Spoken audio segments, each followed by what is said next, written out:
అన్నా పిలిచావంట? అదేరా, election code దగ్గర వస్తుంది కదా. అమ్మయ్యా, ఈరోజుతో ట్రైనింగ్ కూడా అయిపోయింది. కంగ్రాట్స్. ఇంకేంటి, నాన్నకి ఒక హాస్పిటల్ కట్టిమంటే వాళ్ళకి మనకి మాటలు లేవు. ఎందుకు? మన అమ్మా నాన్న మీద ఉన్న కోపం మన మీద చూపిస్తారనుకుంటున్నావా ఏంటి? అంత లాగ్ ఎందుకు? కావాలంటే మన నాన్న. సరే నేను పోయేస్తా.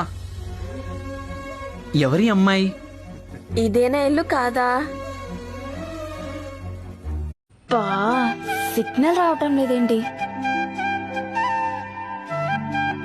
ప్రోకి రీచ్ అయ్యానని చెప్పాలి కదా. ఛా, ఏదో ఒకటి చేసి దాన్ని బయటికి పంపించాలి. అరే, నా రూమ్ లో నన్ను పడుకోనియకుండా బయటికి పంపించేసింది ముసలిది. ఛీ, నీ అమ్మాయి అర్థం కాదు. గౌతమ్, గౌతమ్ లెగు.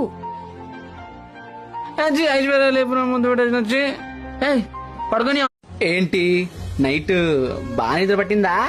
ఏరా ఎదవా, నాకు లేనిపోని కథలు చెప్పి నైట్ మొత్తం పడుకోకుండా. ఏం చేస్తుంది ఇది?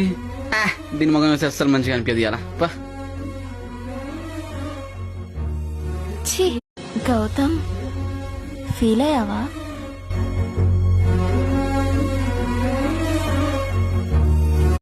గౌతమ్, ఎక్కడికి తీసుకెళ్తున్నాం? ఎక్కడికి వెళ్తున్నాం మనం? ఆ చోటు వచ్చేంత వరకు నువ్వు మాట్లాడొద్దు. ఆ చోటు మా ఇంట్లో అందరికి చెప్పేశా మన ఇద్దరం పెళ్లి చేసుకుంటున్నామని. మరి మన పెళ్లి? ఒరే గౌతమ్, దీని మీద సంతకం పెట్టాలరా. పెద్దమ్మా, ఆ సంతకం దేనికి? అది ఏయ్, నువ్వేంటి ఇక్కడ? అడు తిరిగి ఏం ఆలోచిస్తున్నావు? అందరు నీకోసం వెతున్నారు. కిందరా. మా నాన్నకి మీ అమ్మంటే చాలా ఇష్టం. సొంత చెల్లెలు కదా. ఒకసారి మీ అమ్మకి డబ్బు. డ్రీమ్స్ కూడా వాల్యూ ఇవ్వాలి కదరా నువ్వు. You have 1 year time. ఏం కావాలో చేసుకో.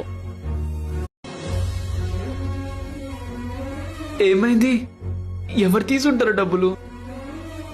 టైం అయిపోతుంది. సుబ్బు ఇచ్చిన డబ్బులతోనే ఈ బంగారం విడిపించా. ఇకపై మా అమ్మ ఎప్పుడు నాతోనే ఉంటుంది. సుబ్బుకి నిజంగా నేను ఎప్పుడు రుణపడి ఉండాలి అని. నేను ఇక్కడుంటా అని నీకెవరు చెప్పారు? ఏయ్, నువ్వు టూర్కి వెళ్తా అని చెప్పి ఇక్కడేం చేస్తున్నావు? నేను నీకదంతా వివరంగా. ఇంకెన్ని రోజులు ఇలా బాధపడతావు?